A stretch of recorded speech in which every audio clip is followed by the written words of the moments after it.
मंच पर उपस्थित कुमार गंधर्व फाउंडेशन के संस्थापक सदस्य और हमारे मित्र डॉक्टर परमानंद जी, मुख्य अतिथि मेरे मित्र लक्ष्मण गायकवाड़ जी, सभा में बैठे हुए एस.के. बैरवा जिनसे मैं पहले भी मिल चुका हूँ, डॉक्टर देवेंद्र यादव पाधे जी और शैलेश क्या नाम जो अपने गुरु से सम्मानित होकर के यहाँ बैठी है, बहुत अच्छी गायिका स्वामी गुलाबचंद जी, उन्होंने जो शोध किया है, जो काम किया है, बहुत महत्वपूर्ण काम किया है। और यह जो अंशिका वर्मा जो है, तमाम सारे लोग जो हैं, यह बड़ा समृद्ध मंच है। मेरा अनुभव जो बताता है कि जितने मंच को मैंने देखे हैं या संबोधित किए हैं, वह उनमें से यह अनोखा और इकलौता ऐसा मंच है जिसमें साहित्य और संगीत की जुगलबंदी है। ऐसी जुगलबंदी शायद ही कभी आपको देखने मिले जिसमें साहित्यकार हों और जिसमें संगीतकार हों। साहित्य और संगीत की जुगलबंदी का आरंभ ही हमारे यहाँ मध्यकाल के भक्ति काल में दिखाई पड़ता है। कबीर हैं, रैदास हैं, जितने भी हैं, वहाँ उनका साहित्य है और संगीत है।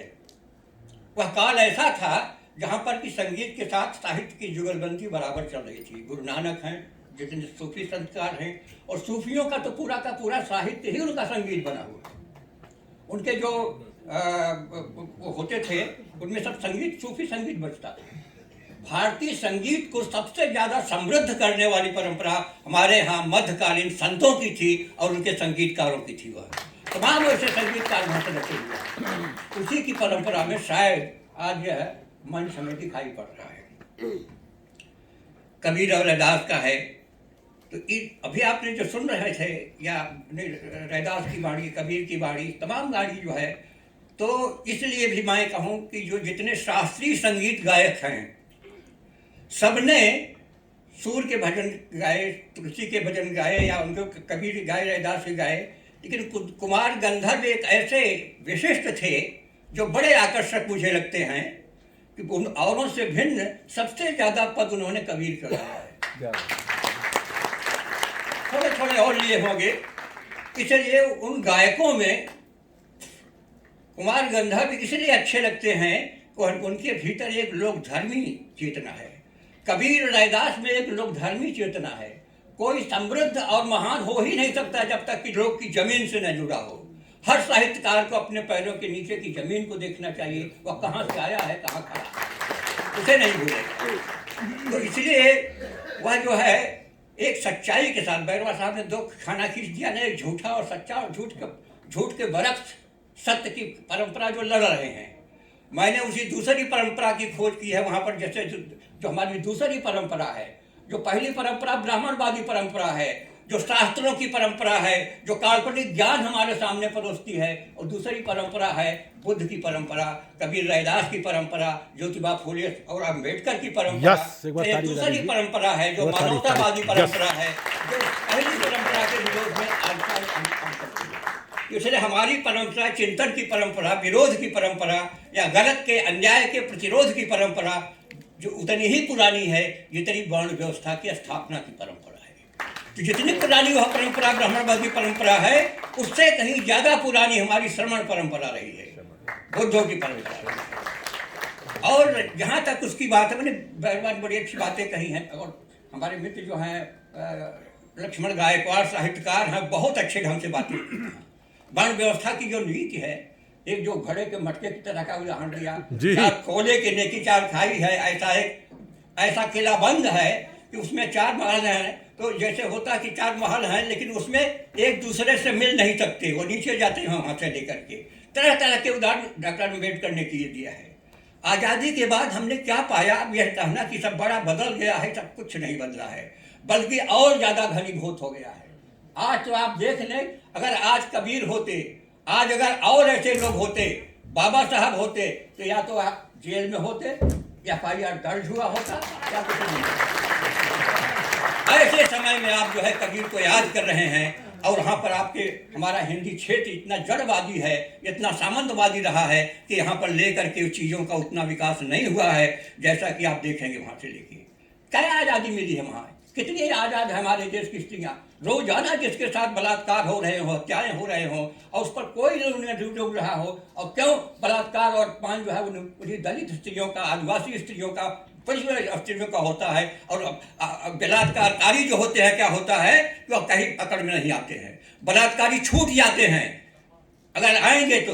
लेकिन जो जो जो जो जिसके साथ बलात्कार किया गया वह लड़की कहाँ से जानी जाएगी। अभी आपको याद होगा सहारनपुर की घटना, आप भूले नहीं होंगे, हाथरस की जी, हाथरस की घटना, उन्नाव की घटना। ये क्या है यहाँ पर, जिस लड़की के साथ बलात्कार किया गया, बलात्कारी चूंकि अभिजन समाज के थे और वहां उनकी पंचायतें हो रही हैं, उनको कहीं डाला न जाए, और उसी जात के तमाम प्रशासन है, पुलिस प्रशासन है, डीएम है, सारे लोगों ने उसकी लाश को उसके घर वालों को नहीं दिया गया। ये कौन सी बात है। उसके साथ बलात्कार किया गया, हत्या कर दी गई, लेकिन घर वालों को उसको लाश भी नहीं दी गई, घर वाले उसे देख सके। पेट्रोल को छिड़क करके उसकी लाश को जिंदा जला दी जाती है। यह कौन सा देश चल रहा है हमारा पर। कोई आजादी नहीं हुई है वहां से लेकर के। गुलाम तभी भी है वो चाहते हैं कि गुलामी के रूप में रहें। क्या आजादी मिली है। बाबा साहब ने एक बार जो पढ़ते थे, यह सब झेला है, ऐसा नहीं को बाबा साहब ऐसे बन गए, हमारे बीच के थे, हमारे उसी परिवार के लोग थे जो आजादी को शुरू बचपन से झेला है। एक बार उनके विद्यालय में डिप्टी साहब आए मुआमना करने के लिए, तो बच्चों से पूछा कि भाई ये बताओ कि वह कौन ऐसी चीज है जिसे हम देख तो सकते हैं लेकिन छू नहीं सकते। तो किसी ने कहा भाई सूरज है, बहुत दूर, हमसे देख तो सकते हैं लेकिन छू नहीं सकते। किसी ने चांद कहा, किसी ने इस तरह की बातें करते रहे हो। और दूर पीछे बैठे दलित लड़के तो पीछे बैठेंगे वहां ना जी, पिछले कोण पर हम बैठे हुए बाबा साहब कुछ जरा हाथों हिला रहे थे, तो उसकी दृष्टि गई, उसने कहा आप बेटे तुम बताओ क्या है। तो उन्होंने कहा कि देखिए यह जो कोने में पानी का घड़ा रखा है उसे हम देख तो सकते हैं लेकिन छू नहीं सकते। आज वह पानी का घड़ा तो आप आजाद ही नहीं कर पाए। पानी का घड़ा आज भी गुलामी की जिम्मे है। अभी आपको याद होगा कि राजस्थान में या कहां पर एक अध्यापक जी के घड़े को एक दलित छोटे से बच्चे ने छू दिया था और उसको बार के मार डाला गया। कई जगह ऐसी घटनाएं हुई है। आज भी पानी छूने के लिए बच्चे मार दिए जा रहे हैं। तो वह जो बाबा साहब ने देखा था कि वह कोने में घड़ा हुआ जो देखा है, मैं देख सकता हूं लेकिन छू नहीं सकता, आज भी बाबा साहब की वंशज आज उसी प्रकार की स्थिति में आज भी चल रहे हैं। उससे कितने मुक्त हो रहे हैं, इस पर सोच करने की बात होती है वहां से। इसलिए मित्रों, जैसा मैंने कहा कि यह चीजें जो है, मुझे ज्यादा इसमें कुछ कहना नहीं है, मुझे तो आभार व्यक्त करना था कि जो आयोजकों का, कि लोगों ने मुझे इस प्रकार से सम्मान दिया। और ख़ास तौर से कबीर सम्मान मेरा सबसे ज़्यादा यह होता है कि जो लोक से जुड़ा हुआ हो, परंपरा से जुड़ा हो। कबीर की उपस्थिति देखिए 3 जगह है। एक तो लोक में है, दूसरी तमाम साहित्यकार विश्वविद्यालयों के शिक्षा संस्थानों में है, जहाँ उन पर बड़ी सामाजिक राजनीतिक और इस प्रकार की बहस होती है, उनकी रचनाओं पर होता है। और तीसरी है मठों और उनके जो कबीर मठ हैं, कबीर उस तरह के जो संप्रदाय या उनको दार्शनिक मानने वाले या जो उनको भक्त मानने वाले, उनकी परंपरा में है। अभी लोक वाले कबीर को आपने भजन गायकी या गायकी के संदर्भ में परमानंद जी जो अपने साथियों के साथ पेश कर रहे थे, और उसमें लोक भी है और शास्त्र का लोकीकरण भी है।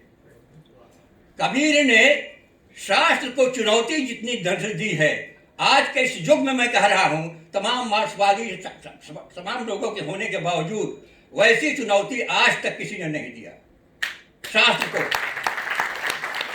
तू कहता कागज की लेखी, मैं कहता आखिन की देखी। तू कहता कागज की लेखी, मैं कहता आखिन की देखी। मैं कहता सुलझावन हारी और तू राखे उलझाए रे। यह शास्त्र गोल मटोल बात करता है, उलझाता है, ज्ञान को उलझाता है, सुलझाने की बात नहीं करता, लड़ाने भिड़ाने की बात करता है, षड्यंत्र करता है, शोषण करता है, वह सुलझाने की बात नहीं करता है। और कबीर कहता है कि मैं उसे सुलझाने की बात कर रहा हूं। क्यों? कोई सुलझाने की बात तभी कह रहेगा जो उसके इसमें अपना आंखों देखा सच हो। हम जो देख रहे हैं यही सच है। तो हमें बताया कि ऐसा हुआ था, वैसा हुआ था, वह देखा नहीं था, अगर वो हमारे लिए विश्वसनीय नहीं होगा। शास्त्र का जो वक्तव्य है उसी प्रकार का काल्पनिक आदर्श गढ़ता है।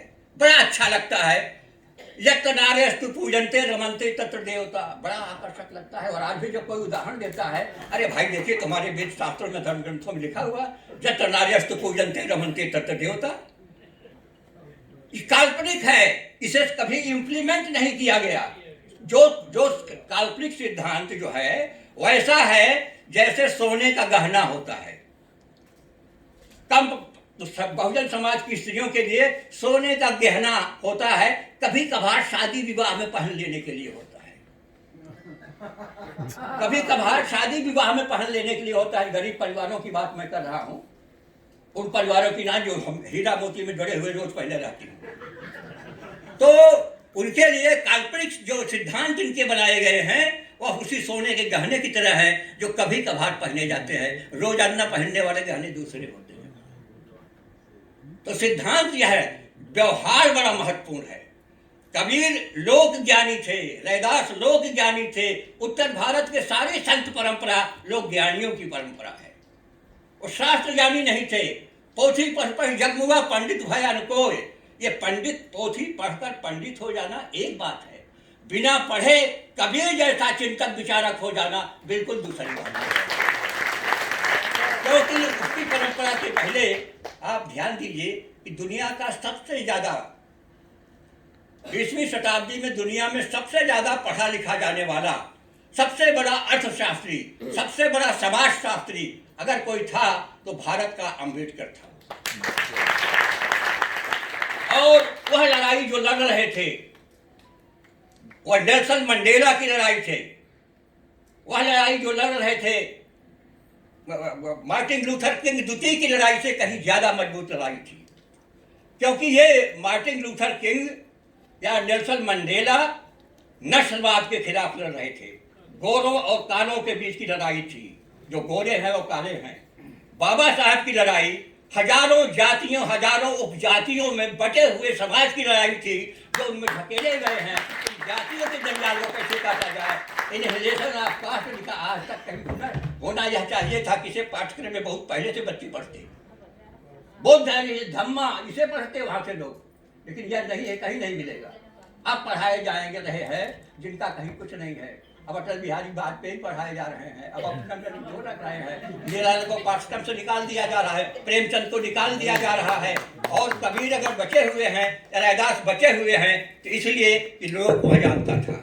मीराबाई हमारे यहाँ होती हैं, वह इस रूप में बची हुई है। मीराबाई, कबीर दो ऐसे विद्रोही कवि हैं हमारे यहाँ मध्यकाल के, भक्तिकाल में, जो सबसे ज्यादा तलखी के साथ अन्याय के खिलाफ, झूठ के खिलाफ, धार्मिक पाखंड के खिलाफ संघर्ष करते हैं। और आज का जो स्त्री विमर्श है, आज का जो दलित विमर्श है, उनके कारक मैं देखता हूं तो कहता हूं कि उसकी बीवी मीराबाई और जय है। बड़े से बड़े ज्ञानी, तमाम पोथी पंडित हो जाने बाद, ज्ञानी हो जाने के बाद कोई जरूरी नहीं कि आप कितने बड़े विद्वान हो जाए। विद्वान तो हो सकते हैं, लेकिन आपके भीतर वह जड़ता अगर बनी हुई है, आपका मन नहीं साफ हुआ, आपके भीतर वह प्रेम भाव नहीं है, तो उस ढंग से उसका कोई मतलब नहीं हो जाता है। मीराबाई जो मेवाड़ के राजवंश में रह रही थी, और उस समय मेवाड़ का राजवंश हमारे हिंदू समाज का सर्वोच्च वंश माना जाता था, राजपूतों का। उस मेवाड़ वंश में मीराबाई जब ब्याह कर गई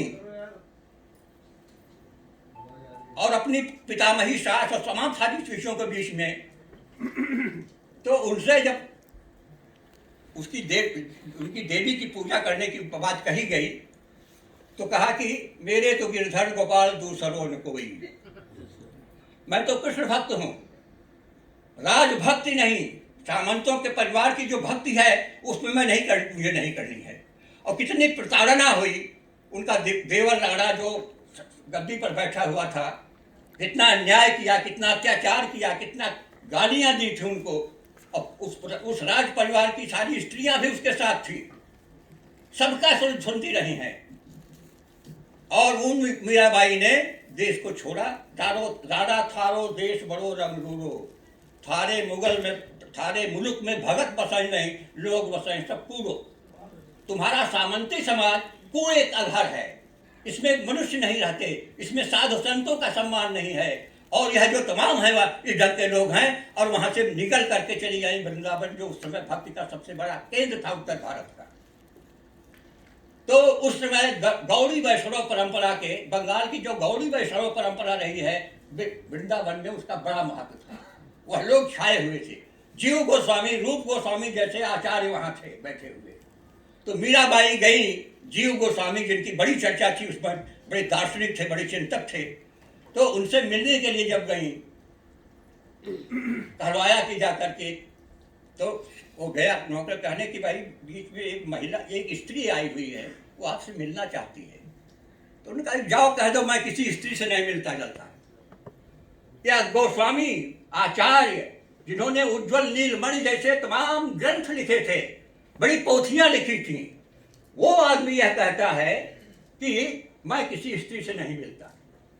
उन्हें इस बात का एहसास ही नहीं है, लोक का ज्ञान ही नहीं है, लोक जीवन का ज्ञान नहीं है, भक्ति आंदोलन का ज्ञान नहीं है कि भक्ति आंदोलन इस प्रकार के सारे जात भेद को मिटा देने वाला आंदोलन था, वर्ण भेद को मिटा देने वाला था, स्त्री पुरुष की दूरी को मिटा देने वाला था।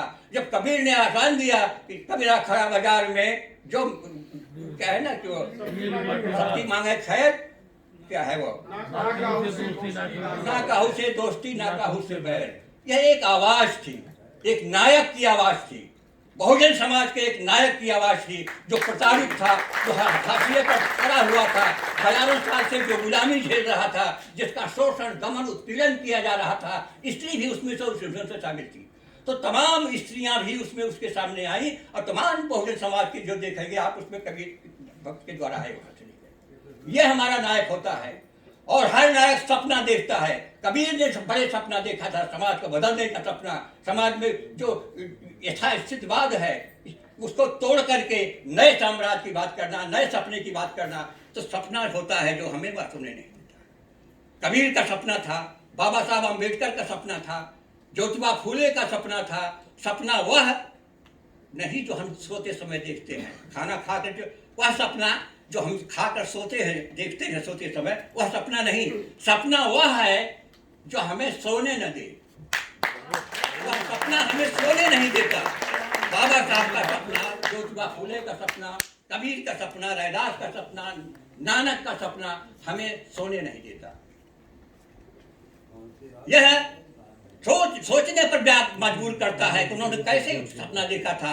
और सपना देखना, हर कोई भी बड़ा लेखक हो ही नहीं सकता अगर उसके पास कोई सपना नहीं है।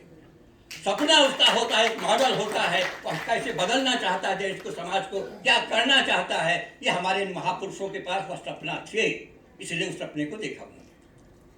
तो उस सपने को देख करके वह बराबर उसमें से रहे हैं।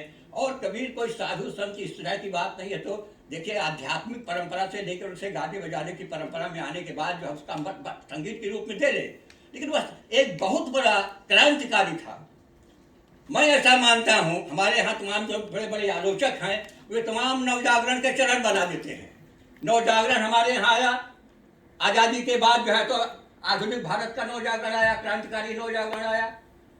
फिर मध्यकाल के नवजागरण के खाली भक्ति आंदोलन का मानते हैं। रामविलास शर्मा जैसे मार्क्सवादी आलोचक, महान मार्क्सवादी आलोचक, वे कहते हैं कि हमारे यहाँ नवजागरण 4 चरणों में आया। पहला चरण क्या है? ऋग्वेद। अब नवजागरण ऋग्वेद में दिखाई पड़ता है। ऋग्वेद में, क्योंकि वहां श्रम की बात है। पहला ऋग्वेद, दूसरा भक्ति आंदोलन, तीसरा जो है वह 1857 की जो क्रांति है, पुराण काल के बाद भक्ति काल, यानी ऋग्वेद वैदिक काल, पुराण काल और भक्ति मूवमेंट के बाद 1857 की क्रांति। वाह भाई, आपको पुराण काल याद आता है, आपको ऋग्वेद याद आता है। गौतम बुद्ध की सामाजिक क्रांति को आप कैसे भुला सकते हैं? वो नवजागरण नहीं, वो सामाजिक क्रांति थी। उनके नवजागरण के 4 चरणों की तुलना में मैं अपनी परंपरा के प्रतिरोधी परंपरा को 3 भागों में बांटता हूँ, क्रांतियों में बांटता हूँ। पहली सामाजिक क्रांति जो है बुद्ध की सामाजिक क्रांति, दूसरी सामाजिक क्रांति उत्तर भारत के संत कवियों की क्रांति का, कबीर, रैदास, नानक वगैरह की जो पूरी उत्तर भारत में विभिन्न भाषाओं के संत कवि पैदा हुए हैं। गाडगे से लेकर उसको अब देखेंगे रोही है, तमाम जो है सब विभिन्न भाषाओं के कवि रचनाकार हैं, वो सामाजिक क्रांति थे। और मध्यकाल के संतों का जितना उत्पीड़न किया गया, जिनकी इतनी हत्याएं की गई, परंपरावादियों ने, रूढ़िवादियों ने, सत्ता का वर्चस्ववादी सत्ता के समर्थकों ने मध्यकाल के संतों की बहुत बड़ी हत्याएं की हैं।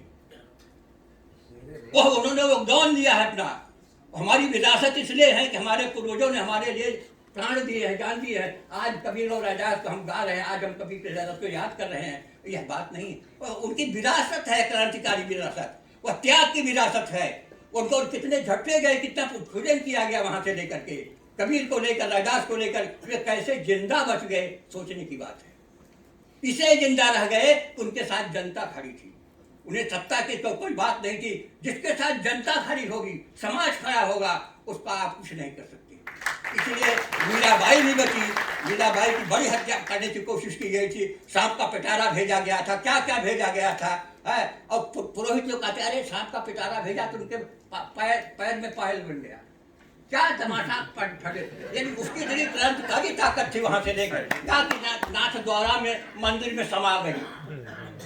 आखिरी बार राणा वगैरह ने अपने पुरोहितों के द्वारा भेजा था मीराबाई को मनाने के लिए, और मनाने के लिए मीराबाई गई और फिर लौट के नहीं आई, तो सीधे सीधे उसका होता है कि उसकी हत्या कर दी गई। भीतर गई है और मनाने वाले लोग बाहर गए बैठे हुए हैं, और बाहर से आकर कैसे उसमें सही बनेगी।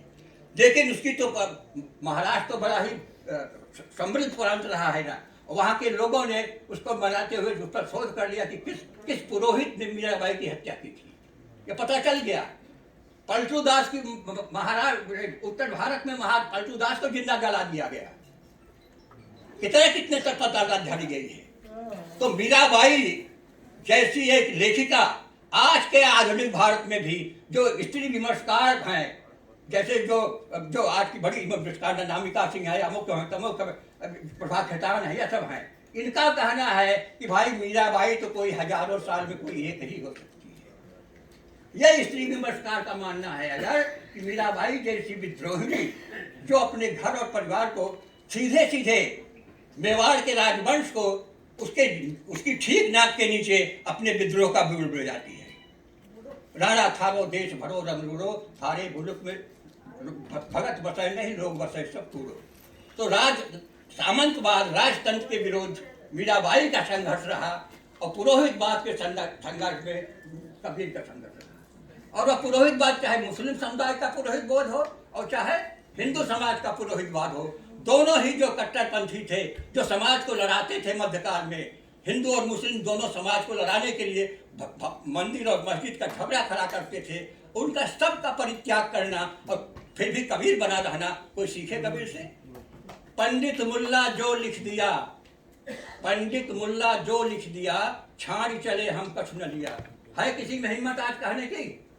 आज के आधुनिक समाज में, बहुत संगत समाज में हो गया है, ऐसा कहने का साहस किसी में है कि पंडित मुल्ला जो लिख दिया है? पुरोहितवाद, चाहे मुस्लिम पुरोहितवाद हो और चाहे ये हैं, और अपने धर्म ग्रंथों पर पवित्रता का मुलम्मा चढ़ा करके हमारा शोषण करते रहे हैं। यह चुनौती स्वीकार की थी कबीर ने। पंडित मुल्ला जो लिख दिया, छाड़ चले हम कुछ न लिया। हमारा झगड़ा का रहा न को, पंडित मुल्ला छाड़े दो। ये साहस। आज अगर झगड़ा मिटाना चाहते हो, हिंदू मुस्लिम के भेदभाव को मिटाना चाहते हो, जातिगत भेदभाव को मिटाना चाहते हो, वर्णाश्रमी समाज व्यवस्था को मिटाना चाहते हो, छोटे बड़े का जो भेद पैदा करती है उसको अगर मिटाना चाहते हो, हमारा झगड़ा कहानी को पंडित मुल्ला छाड़े दो, इनका बहिष्कार करो। इनका बहिष्कार करने की बात है, और आज उनका बहिष्कार करके आप देख लीजिए, आप जेल में होंगे। आप किताब भी है कि आप इसका बहिष्कार करेंगे। इतना बड़ा साहसिक लेखन आज तक मैंने, चाहे मार्क्सवादी लेखक हो, चाहे अम्बेडकरवादी लेखक हो, मैंने किसी में नहीं देखा ऐसा साहस, कबीर जैसा साहस को दिखाई पड़ा। इसलिए कबीर कोई वो नहीं है, कबीर एक संस्थान है, एक आंदोलन है। पोथी पंडित उस समय के समाज के सारे पोथी पंडितों की हालत देख लीजिए। कबीर के समय जो पोथी पंडित थे के करते थे, उसकी गिरगे बच जाती थी।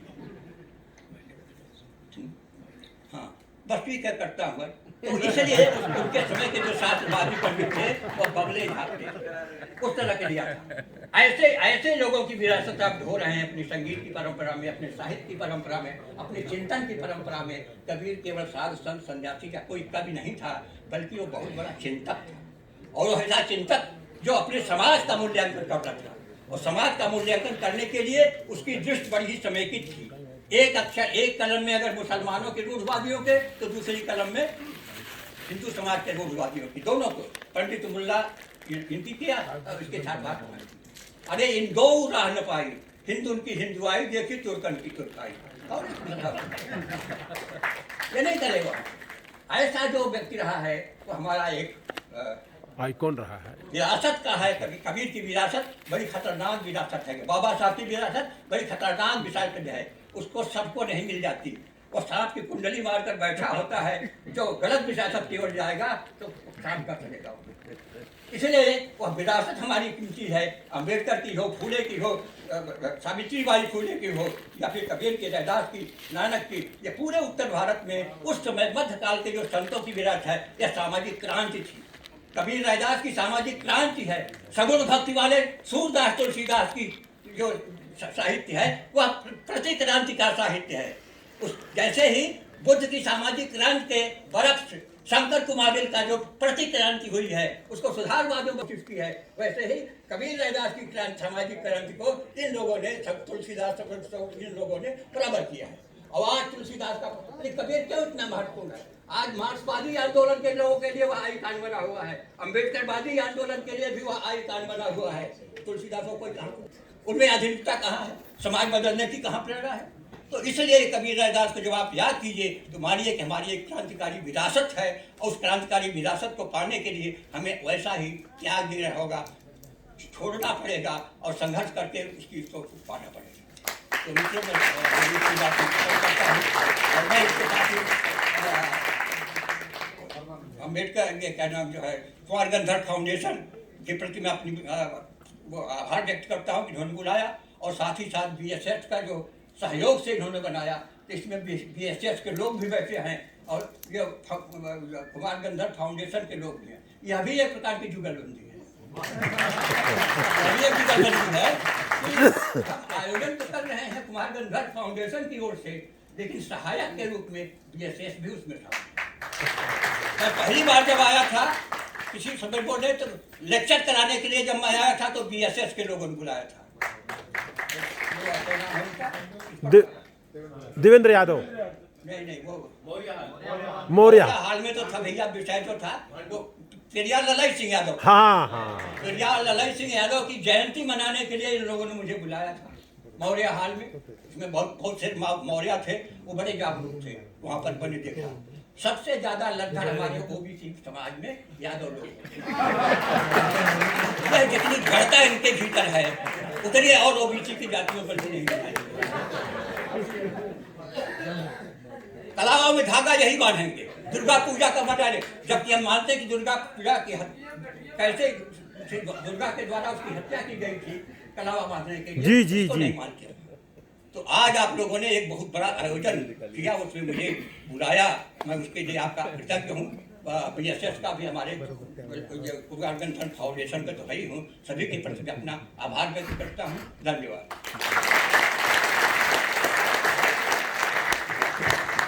बहुत बहुत धन्यवाद प्रोफेसर चौथीराम यादव जी।